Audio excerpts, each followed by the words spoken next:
मोदी जी कहते हैं वो भारत को सिर्फ हिंदू राष्ट्र नहीं बल्कि एक भ्रष्टाचार मुक्त भारत बनाना चाहते हैं। उनका मशहूर नारा है न खाऊंगा न खाने दूंगा। इस नारे को उन्होंने भ्रष्टाचार के खिलाफ अपनी प्रतिबद्धता के रूप में पेश किया है। न खाऊंगा न खाने दूंगा, वो आगे है, जिसने खाया है वो निकालूंगा और जिसका खाया उसको खिलाऊंगा।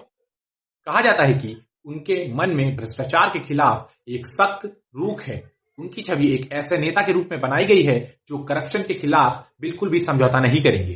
कोई भ्रष्टाचारी मेरे बगल में बैठ करके मेरा ताप सहन नहीं कर सकता है। ये आपको याद दिलाने की जरूरत नहीं है, हजारों करोड़ रुपए के घोटालों में ये जमानत पर चल रहे लोग हैं, जमानत पे। और जो जमानत पे है वो चोरी के मामले में जमानत पे है। मैं इन सबको जेल के अंदर भी डाल के रहूंगा, क्योंकि देश को लूटने वालों को देश को पाई पाई देनी पड़ेगी, इस उसूल के साथ निकला हूं। लेकिन फिर ये इन्वेस्टिगेशन रिपोर्ट सामने आती है कि 2014 से कम 25 ऐसे बड़े नेता हैं जिन पे करप्शन केसेस चल रहे थे, लेकिन जिन्होंने बीजेपी ज्वाइन कर लिया और बीजेपी ज्वाइन करने भी दिया गया, सो मच फॉर करप्शन।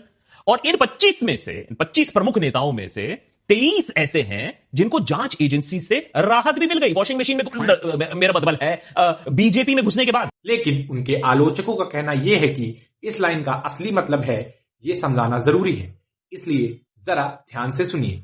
ना खाऊंगा ना खाने दूंगा का मतलब है आखिर व्यवहार में क्या दिखता है। खाया है वो निकालूंगा और जिसका खाया उसको खिलाऊंगा।